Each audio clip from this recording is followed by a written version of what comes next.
Hi guys, welcome back to the channel. I'm Karl and this is Karl Woodcraft. If you're new to the channel, be sure to like, subscribe, and if you want to comment. This is part 2 of the woodwork items that sell well and fast for me. Part 1 last week was the 5 beginner projects, counting down from number 5 to number 1, and today we're going to do part 2, which is the intermediate projects. And these are intermediate for a few reasons. Some of them are only intermediate because the amount of space you need or the amount of equipment that you need, and 1 or 2 of them are intermediate because of the skill level, so different reasons. So let's start at number 5 then and work our way down to number 1.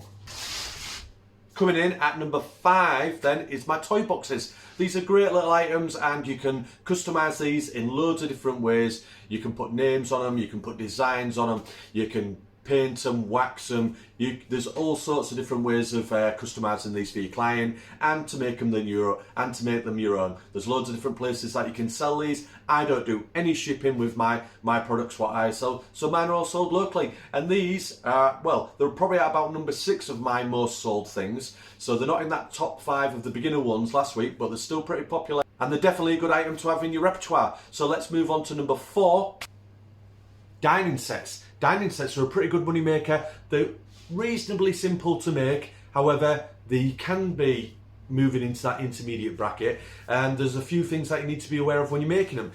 Getting your boards level, stopping your boards from warping, cupping and twisting and all this type of stuff, making sure they're dry. There is some technical aspects to it, and there's different methods of joining your boards, and choosing the right material is paramount. So these are in the intermediate bracket, but they are a really good seller and they make quite a lot of money. They're probably one of the better money earners because people pay a lot of money for a dining set. It can be the centerpiece of the home, and in a lot of cases it is. Everyone gets around the dining table on a Sunday afternoon or on an evening after work, sits around chatting. You want a good quality dining table in your home, so people are willing to pay some money for a good quality dining table. So that's definitely my number 4, and I really enjoy making these. They look good on your portfolio. Coming in at number 3 is the shoe storage. Now the shoe storage is quite a simple item to make. Well, it all depends on what your customer wants. They can go from basic all the way up to high end. Mine are normally in the rustic category, the ones I make. I am looking forward to doing a couple in the future which are going to be in the intermediate up to the sort of high end category, with some dovetail joints on some drawers and things like that, and using oak and walnut. But you can and you will get lots of orders for the rustic types, and they come in all different shapes and sizes depending on the person's home. One what I made recently was made out of MDF and it was painted to a high standard, and you know that was definitely in the intermediate category because it was scribed in and the paintwork had to be perfect. Another thing that can take these over into the intermediate category is being able to deliver the item. So if you haven't got a van or there isn't 2 of you to carry them because they're a big heavy item, then you might struggle.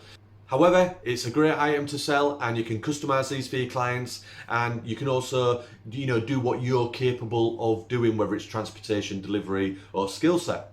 And coming in at number 2, then we're getting closer to number 1, guys, and this is definitely in the intermediate category. Now the reasons for that are there's lots of scribing, there's lots of template making, and that's definitely a skill that you need to practice and you need to learn. I'll put a couple of pictures up again like I've been with all the other projects, but you'll see that these are something that you can just knock up in your workshop and turn up on site and just install. They definitely need careful planning. If you're going to be painting them, you probably don't need to scribe and make templates as accurately, but your paintwork and your finish is going to need to be excellent. If you're going for a more natural finish and you're going to be finishing it with wax or with a hard wax oil or a varnish, and you're going to be seeing the natural timbers, then you're going to have to get them scribes perfect because everybody's going to see them. So they're definitely in the intermediate category and they are quite time consuming, but it's definitely a good one to get into because you'll win a lot of quotes, because there's a lot of people out there who can't do them and they won't even accept the quote, and if they do, they just won't show up. So I've had these on many occasions lately. So definitely fitted shelves are a great one to get into. Loads of people across the country have got alcoves, and lots of people also want fitted furniture. So definitely something to get into and have a good think about. Just before I say the last project, number one, I'd just like to say massive shout out and thank you to all my Patreon supporters and my channel members. I bought these glasses here today, these JCB safety glasses, and they've got my prescription in with the money that I saved up, what you guys have sent me, so massive thank you for that. Right, now we're going to move on to number one, and number one is definitely my 100% bestseller out of everything, hands down, and that is beds. It's unbelievable. I don't know how it happened, but it's just turned out that everybody wants a good quality bed. And you can customize these no end, from children's beds to adults beds. It's just unbelievable the amount of options there is out there. You've got to be really careful if you're doing children's beds. Now you definitely need to research all the safety information and all the regulations. That's something that I am paramount about, and that I really do focus hard on when I'm making a child's bed.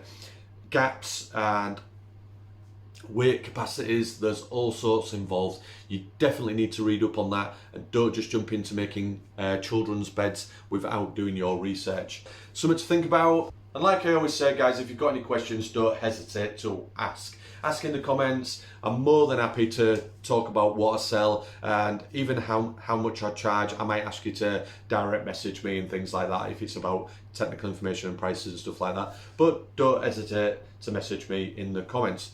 Stay tuned for part 3, guys, which is going to be all about how I price the work, where I sell it, and how I deliver it, and things like that, just a bit about the business side. So stay tuned for that one. It's going to give you some ideas of where you can sell your work, whether it's online, whether it's local, how to price your work, do some of the projects, have a ceiling of what you can sell them for. You can't sell everything for your time and the materials. Some things go for a lot more than your time and your materials, and some things go for a lot less. So stay tuned for that one, guys. It's going to be an interesting one, and I'll catch you later.